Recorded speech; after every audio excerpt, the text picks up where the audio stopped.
جو بھی دشمن ہے میرے سلف کا، جل رہا تھا جلا ہے جلے گا۔ اعوذ باللہ من الشیطان الرجیم، بسم اللہ الرحمن الرحیم۔ یا ایہا الذین آمنوا لا ترفعوا اصواتکم فوق صوت النبی ولا تجهروا له بالقول كجهر بعضكم لبعض ان تحبط اعمالكم وانتم لا تشعرون۔ معزز مصلیان اکرام اور خواتین اسلام، آج کی نماز تراویح میں 26واں پارہ کا کچھ آخری حصے اور 27واں پارہ کا زیادہ تر حصہ پڑھا گیا ہے، جس میں 8 سورتیں پڑھی گئی ہیں۔ سورہ حجرات، سورہ قاف، سورہ زاریات، سورہ طور، سورہ نجم، سورہ قمر، سورہ رحمان اور سورہ واقعہ۔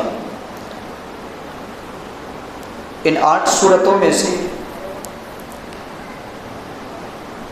2-3 ابتدائی سورتوں کی چند جگہوں سے چند آیتیں میں آپ کے سامنے رکھنے کی کوشش کروں گا۔ سورۃ الحجرات میں اللہ رب العالمین نے بہت ساری باتیں کہی ہیں۔ انہی میں سے ایک بات یہ ہے، اللہ رب العالمین نے اہل ایمان سے خطاب کیا۔ پہلی آیت میں تو یہ کہا کہ اللہ اور اس کے رسول سے آگے مت بڑھو، یعنی اللہ نے جو کہہ دیا اور رسول اللہ صلی اللہ علیہ وسلم نے جو کر کے بتایا ہے، اس سے آگے مت بڑھو۔ دین اسلام مکمل ہو چکا ہے، اب اس میں بدعت اور نئی نئی عبادتوں کا کوئی رواج نہیں ہے۔ یہ اللہ رب العالمین نے پہلی آیت میں کہا۔ دوسری آیت میں کہا کہ اے ایمان والو، اپنی آواز کو نبی کی آواز پر بلند مت کرو، اونچی مت کرو، اور نہ ہی آپس میں ایک دوسرے سے باتیں جس طرح سے کرتے ہو اس طرح سے کرو۔ اگر تم ایسا کرو گے تمہارے اعمال ضائع ہو جائیں گے اور تمہیں اس کا علم بھی نہیں ہوگا، تمہیں شعور بھی نہیں ہوگا۔ اس آیت کی شان نزول میں صحیح بخاری کے اندر ایک روایت آتی ہے۔ عبداللہ ابن زبیر رضی اللہ تعالی عنہ فرماتے ہیں اسی آیت کی تفسیر میں، سورہ حجرات کی آیت نمبر 2 کی تفسیر میں، کہ نبی صلی اللہ علیہ وسلم کے پاس بنو تمیم کا ایک قبیلہ آیا۔ بنو تمیم ایک قبیلہ کا نام تھا، نبی صلی اللہ علیہ وسلم کے پاس آیا۔ ابو بکر صدیق رضی اللہ تعالی عنہ نے کہا کہ اللہ کے رسول صلی اللہ علیہ وسلم اس قافلہ کا امیر قعقاع بن معبد رضی اللہ عنہ کو بنائیے۔ ابو بکر نے ایک نام پیش کیا کہ قعقاع بن معبد کو اس قافلہ کا امیر بنائیے۔ عمر فاروق رضی اللہ تعالی عنہ نے دوسرا نام پیش کیا۔ وہ نام کیا تھا؟ اس کا نام تھا اقرا بن حابس۔ کہا کہ اس قافلہ کا امیر اقرا بن حابس کو بنائیے۔ ابو بکر اور عمر کی شخصیت کیا ہے؟ نبی صلی اللہ علیہ وسلم کے داہنے طرف ابو بکر رہا کرتے تھے، بائیں طرف عمر رہا کرتے تھے۔ ان دونوں کو شیخین کہا جاتا ہے کہ اللہ کے رسول صلی اللہ علیہ وسلم کے دست بازو ہمیشہ رہنے والے۔ ایک قافلہ آیا ہے، ابو بکر نے ایک الگ نام پیش کیا، عمر فاروق نے ایک اور الگ نام پیش کیا۔ ابو بکر نے کہا عمر تم نے میری خلاف ورزی کی ہے۔ عمر فاروق نے کہا نہیں، میں نے تو آپ کے خلاف نہیں کیا ہے، آپ نے ایک نام پیش کیا، میں نے بھی ایک نام پیش کیا ہے۔ نبی صلی اللہ علیہ وسلم اس مجلس میں موجود ہیں، بہت سارے صحابہ اکرام ہیں۔ ابو بکر بلند آواز سے کچھ بات بولنے لگے، حضرت عمر فاروق بھی بلند آواز سے بات بولنے لگے۔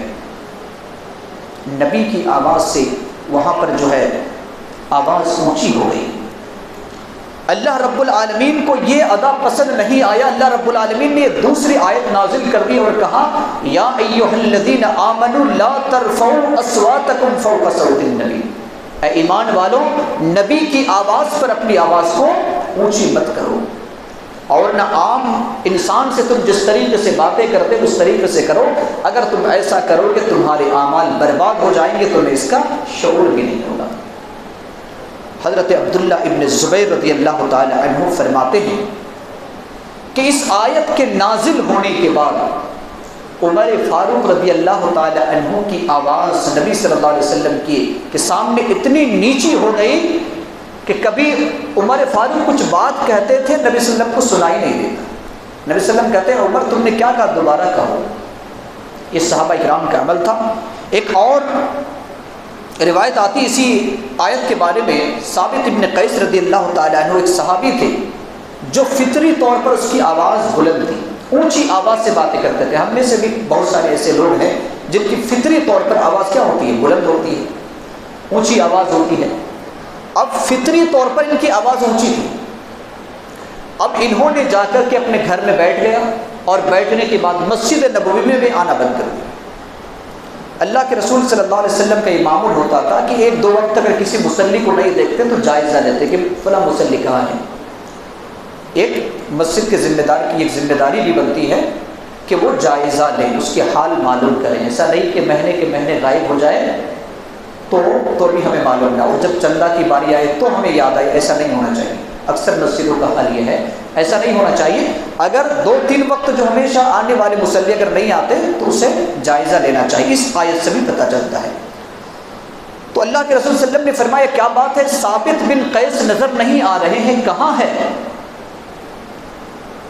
تو ایک ان کا پڑوسی تھا سعد بن معاذ رضی اللہ تعالیٰ، اس نے کہا اللہ کے رسول صلی اللہ علیہ وسلم اگر آپ اجازت دیں تو میں جا کر کے ان کا جائزہ لوں گا کہ وہ کیوں نماز میں شریک نہیں ہو رہے۔ حضرت سعد بن معاذ رضی اللہ تعالیٰ عنہ ان کے گھر میں دستک دیتے تو ثابت بن قیس اپنے گھر کے کونے میں رو رہے ہیں، زار و قطار رو رہے ہیں، بہت زیادہ رو رہے ہیں۔ تو سعد بن معاذ نے پوچھا کہ اے ثابت بن قیس تم کیوں روتے ہو؟ کہا کہ دیکھو اللہ نے آیت نازل کی ہے کہ نبی کی آواز پر اپنی آواز کو بلند مت کرو، اگر ایسا کرو گے تو تمہارے اعمال برباد ہو جائیں گے۔ میں تو جہنمی ہو گیا، میں تو جہنمی ہو گیا کیونکہ نبی کی آواز سے میری آواز اونچی ہے، اسی آیت کے نازل ہونے کی وجہ سے میں رو رہا ہوں۔ اللہ کے رسول صلی اللہ علیہ وسلم کے سامنے سعد بن معاذ نے کہا اللہ کے رسول صلی اللہ علیہ وسلم اس کا حال یہ ہے اور اس وجہ سے مسجد نبوی میں آنا بند کر دیا، اور وہ سمجھ رہا ہے کہ میری آواز نبی کی آواز سے بلند ہے لہٰذا میں جہنمی ہوں۔ اللہ کے رسول صلی اللہ علیہ وسلم نے سعد بن معاذ سے کہا کہ جاؤ ثابت ابن قیس سے کہنا کہ وہ جہنمی نہیں بلکہ جنتی ہے، کیونکہ اس کی آواز گستاخانہ آواز نہیں ہے بلکہ اس کی فطری آواز ہے، اور فطری آواز پر اللہ مواخذہ نہیں کرے گا۔ پھر وہ خوشی خوشی آئے، اور اس سے ثابت ابن قیس کی ایک فضیلت بھی ثابت ہوئی کہ عشرہ مبشرہ میں سے ثابت ابن قیس کا نام نہیں ہے، لیکن یہ بھی جنتی کے حقدار ہیں، اور نبی صلی اللہ علیہ وسلم کی زبان اسے بھی جنتی کہا گیا۔ اللہ رب العالمین نے بہت ساری نصیحتیں ہمارے معاشرتی زندگی کو سدھارنے کے لیے، اور جو ہمارے معاشرے کے اندر جو بگاڑ ہوتا ہے ان میں سے چند اصولی اور بنیادی باتیں اللہ رب العالمین نے سورہ حجرات کے اندر رکھی ہیں۔ مثال کے طور پر جب ہمارے سامنے کوئی خبر آتی ہے تو ہم اس خبر کی تحقیق نہیں کرتے، جانچ پڑتال نہیں کرتے، اس کی سچائی کو جاننے کی کوشش نہیں کرتے، اور ہم اقدام کرتے ہیں۔ کوئی بھی کچھ کہہ دیا بس ہم اس کی تحقیق نہیں کرتے اور اس کی ہم تصدیق کر لیتے، مان لیتے۔ اللہ رب العالمین نے باقاعدہ حکم دیا، اللہ رب العالمین نے آیت نمبر 6 میں فرمایا یا ایھا الذین آمنوا ان جاءکم فاسق بنبأ فتبینوا، اے ایمان والو، دیکھیں یہاں پر بھی ایمان والوں سے کہا کہ اگر تمہارے پاس کوئی فاسق، کوئی بھی انسان خبر لاتا ہے تو اس خبر کی کیا کرو، فتبینوا، جانچ پڑتال کر لیا کرو، تحقیق کر لیا کرو۔ ہر ایک کی بات کی تصدیق مت کرو، بلکہ تم کیا کرو، اس کی تحقیق کرو، اور تحقیق کرنے کے بعد اگر تم تحقیق کیے بغیر ہی اقدام کرو گے، قدم اٹھا لو گے، ان تصیبوا قوما بجہالۃ، تو کسی آدمی کو تم نقصان پہنچاؤ گے، پھر فتصبحوا علی ما فعلتم نادمین، اور تم اپنے کیے ہوئے اس کرتوت پر جب تمہیں معلوم ہوگا کہ وہ خبر سچی نہیں تھی، اس کے باوجود ہم نے سچ مان کر کے ہم نے اقدام کر لیا ہے، تو تمہیں شرمندگی کا سامنا کرنا پڑے گا۔ لہٰذا کوئی بھی انسان کوئی بھی بات آ کر کہتا ہے تو اس کی پہلے تحقیق کر لیا کریں، اور ہم اس کے بارے میں یہ نہ کہیں کہ وہ تو ایسا ہو گیا فلاں ہو گیا، بلکہ اللہ رب العالمین نے تحقیق کرنے کا حکم دیا ہے، اور تحقیق کے بعد ہی اس کا نتیجہ نکالیں۔ اگر ہم تحقیق سے پہلے ہی نتیجہ نکال دیں گے تو اللہ رب العالمین نے کہا کہ جب تمہیں سچائی کا سامنا کرنا پڑے گا، سچائی تمہارے سامنے آئے گی، تمہیں شرمندگی کا سامنا کرنا پڑے گا۔ اللہ رب العالمین نے مومنوں کا رشتہ بتایا ہے آیت نمبر 10 میں کہ روئے زمین کے تمام مسلمان کیا ہیں۔ اچھا کون وہاں پر باتیں کر رہے ہیں، ذرا ان لوگوں کو بولیے کہ آپ لوگ باہر چلے جائیں، جس کو باتیں کرنی ہے آپ لوگ باہر جا کر باتیں کریں، درس دینے میں تکلیف ہوتی ہے، آپ لوگوں کو جس کو باتیں کرنی ہے نا باہر جا کر بات کریں۔ اللہ رب العالمین نے کہا انما المؤمنون اخوہ، روئے زمین کے تمام مومن کیا ہیں، بھائی بھائی ہے، فاصلحوا بین اخویکم، لہذا بھائیوں کے درمیان اللہ رب العالمین نے کہا کہ صلح کر دو، فاصلحوا بین اخویکم واتقوا اللہ، اور اللہ سے ڈرتے رہو لعلکم ترحمون، شاید کہ اللہ تم پر رحم کرے۔ اللہ رب العالمین نے اس آیت میں مشرق سے مغرب، شمال سے جنوب، تمام روئے زمین کے مومن کا رشتہ کو اللہ رب العالمین نے بتایا کہ مومن کا رشتہ کیا ہے، بھائی کا ہے۔ لہٰذا تم کیا کرنا، اگر کبھی کسی بھائی کے درمیان نا اتفاقی ہو جائے تو تم کیا کرنا، اصلاح کر دینا۔ ایک دوسرے مسلمان کی ذمہ داری ہے کہ اس کی اصلاح کر دے، اور اگر ایسا کرو گے تو اللہ رب العالمین نے فرمایا کہ اللہ رب العالمین تم پر رحم کرے گا۔ اللہ رب العالمین نے ہمارے معاشرے کے اندر یہ بھی کہا، کتنے ایسے لوگ ہیں جو ایک دوسرے کا مذاق اڑاتے ہیں۔ اللہ نے کیا کہا، یا ایھا الذین آمنوا لا یسخر قوم من قوم عسیٰ ان یکونوا خیرا منہم، اے مومنو ایک دوسرے کا مذاق مت اڑاؤ، ایک دوسرے کا مذاق مت اڑاؤ، ممکن ہے کہ جس کا تم مذاق اڑا رہے ہو وہ تم سے اچھے ہیں۔ ایک مذاق کرنا اور ایک مذاق اڑانا دونوں میں فرق ہے۔ مذاق کرنا اسلام میں جائز ہے، شرعی حدود کے اندر رہتے ہوئے اگر کوئی مذاق کرے تو اسلام میں جائز ہے۔ نبی صلی اللہ علیہ وسلم نے بھی مذاق کیا ہے، کئی ایسے مذاق آپ کو مل جائیں گے۔ مثال کے طور پر ایک حدیث کے اندر آتی ہے کہ اللہ کے رسول صلی اللہ علیہ وسلم نے ایک بوڑھی عورت سے کہا کہ اے خاتون اسلام، اے عمر دراز، اے بوڑھی، جنت میں کوئی بوڑھی عورت نہیں جائے گی، کوئی بوڑھی عورت نہیں جائے گی۔ اب وہ بوڑھی عورت پریشان ہے، اللہ کے رسول میں اتنی نماز پڑھتی ہوں، روزہ رکھتی ہوں، آپ کے سامنے لا کر اسلام قبول کی ہوں اور میں جنت میں نہیں جاؤں گی، یہ کیسی بات آپ کہہ رہے ہیں، کیا میں جہنم میں جاؤں گی؟ اللہ کے رسول صلی اللہ علیہ وسلم نے فرمایا کہ خاتون اسلام، جس وقت تم جنت میں جاؤ گی اس وقت بوڑھی نہیں بلکہ جوان ہوگی۔ تو نبی صلی اللہ علیہ وسلم نے کئی مرتبہ مذاق کیا ہے، مذاق شریعت کے حد میں رہ کر اگر کوئی کرے تو جائز ہے، تو یہ مذاق کرنا ہے۔ اور ایک ہوتا ہے مذاق اڑانا، مذاق اڑانا کسی کو حقیر سمجھتے ہوئے، کسی کو چھوٹا سمجھتے ہوئے، کسی کو کمتر سمجھتے ہوئے اگر کوئی مذاق کرتا ہے تو شریعت نے اسے حرام قرار دیا ہے۔ اور اللہ رب العالمین نے کہا یا ایھا الذین آمنوا لا یسخر قوم من قوم، کوئی آدمی کسی آدمی کا مذاق نہ اڑائے، ممکن ہے کہ جس کا تم مذاق اڑا رہے وہ تم سے بہتر ہے۔ یہاں اللہ رب العالمین نے صرف مردوں سے نہیں کہا، عورتوں سے بھی کہا، ہماری ماں اور بہنوں سے بھی کہا، کیونکہ قرآن جو نازل ہوا ہے مرد اور عورت تو دونوں کے لیے ہے، لیکن بطور خاص عورتوں کا ذکر کیا اور کہا وَلَا نِسَاءٌ مِّن نِّسَاءٍ، اور نہ ہی عورتیں عورتوں کا مذاق اڑائے، عسیٰ ان یکن خیرا منہن، ممکن ہے کہ جن عورتوں کا تم مذاق اڑا رہی ہو عورت تم سے بہتر ہے۔ آج یہ جو مذاق اڑانے کی بات ہوتی ہے نا تو عورتوں میں زیادہ ہوتی ہے، اسی لیے اللہ رب العالمین نے عورتوں کا الگ سے ذکر کیا ہے۔ آج دیکھیے رشتہ ناتا جو جوڑنے توڑنے کے لیے جاتے ہیں تو رشتے ٹوٹتے کیوں ہیں؟ ان عورتوں کی وجہ سے۔ ابھی تو دیکھا جاتا ہے کہ عورتوں کا قد، عورتوں کے قد کیا ہے، اس کے رنگ کیا ہے، اور اس کے موٹائی، اس کے موٹاپن کیا ہے، یہاں تک کہ بتایا جاتا ہے کہ انگلیوں کے درمیان بھی اس کو دیکھا جاتا ہے کہ عورتیں کیسی ہیں۔ اور اس طریقے سے اگر کچھ بھی عیب مل جائے تو اسے ریجیکٹ کر دیا جاتا ہے، نہ صرف ریجیکٹ کیا جاتا ہے بلکہ اسے مذاق اڑایا جاتا ہے، اس کا مذاق اڑایا جاتا ہے، کیوں نہیں شادی کی، اس وجہ سے دیکھی یہ عیب اس کے اندر ہے۔ اب دیکھنے والے کے اندر کتنے عیب ہے وہ بھی خود دیکھیں۔ اللہ رب العالمین نے عورتوں سے بھی کہا ہے کہ اے عورتوں، تم دوسری عورتوں کا مذاق مت اڑایا کرو، ممکن ہے کہ جس کا تم مذاق اڑا رہی ہو وہ تم سے کیا ہے، بہتر ہے۔ آگے اللہ رب العالمین نے یہ کہا وَلَا تَلْمِزُوا أَنفُسَكُمْ، اور اللہ رب العالمین نے یہ کہا کہ کسی کو برے نام سے مت پکارو، وَلَا تَلْمِزُوا أَنفُسَكُمْ وَلَا تَنَابَزُوا بِالْأَلْقَابِ، اور نہ ہی کسی کا برا لقب دو، کسی کو عیب بھی مت تلاشو اور کسی کو برے لقب سے بھی مت پکارو۔ اللہ رب العالمین نے برے لقب سے پکارنے سے منع فرمایا ہے۔ لہٰذا آج ہم میں سے ہمارے معاشرے کے اندر ایک نام ہوتا ہے الگ، اصل نام، اور ایک دوسرا نام ہوتا ہے جو لقب کے طور پر زیادہ لوگ پہچانتے ہیں۔ اگر کوئی انسان کا مشہور اور معروف کوئی نام ہو جائے اور اس نام سے وہ انسان ناراض نہیں ہے تو آپ اسے پکار سکتے ہیں، بہتر تو یہ ہے کہ اس کے اصل نام سے پکارا جائے۔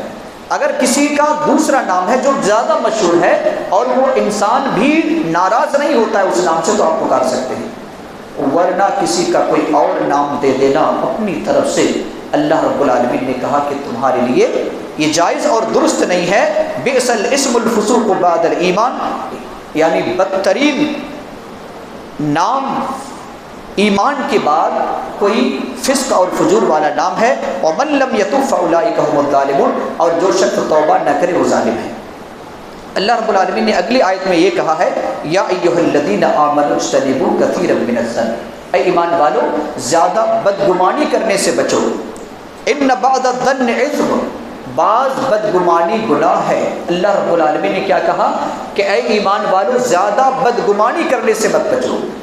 اسلام نے حسن ظن کا حکم دیا ہے کہ ایک مسلمان دوسرے مسلمان کے ساتھ کیا رکھے، حسن ظن رکھے، بد ظن نہ ہو۔ بد ظن اللہ رب العالمین نے منع کیا ہے، بد ظن کرنے، بد ظن ہونے سے اللہ رب العالمین نے منع کیا ہے۔ مثال کے طور پر اس کی مثال آپ یوں دے سکتے ہیں کہ آپ گزرتے ہوئے جا رہے ہیں، آپ نے کسی کو سلام کیا، اس نے جواب نہیں دیا۔ اب یہاں پر دو طرح کے آپ گمان رکھ سکتے ہیں، ایک حسن ظن بھی اور ایک بد ظن۔ حسن ظن کیا ہے کہ شاید میرے سلام کے الفاظ اس تک نہیں پہنچا ہے، یا تو کسی اور خیال میں وہ مصروف ہے جس کی وجہ سے میری طرف انہوں نے توجہ دی، یہ حسن ظن ہے، اچھا گمان ہے۔ اسلام نے کہا کہ اچھا گمان رکھو۔ دوسرا بد ظن، دیکھو میں نے سلام کیا اور تکبر کرتے ہوئے جواب ہی نہیں دیا، سن کر کے بھی جواب نہیں دیا، یہ بھی ایک ظن ہے، لیکن یہ کیا ہے، بد ظن ہے۔ اللہ رب العالمین نے کہا کہ بد ظن سے بچو، حسن ظن رکھا کرو، کیونکہ بعض بد ظن گناہ ہے، اور اللہ کے رسول صلی اللہ علیہ وسلم نے کہا کہ بد ظن کرنا یہ جھوٹی باتوں میں سب سے بڑی جھوٹی بات ہے، لہذا انسان کو بد ظن سے بچنا چاہیے۔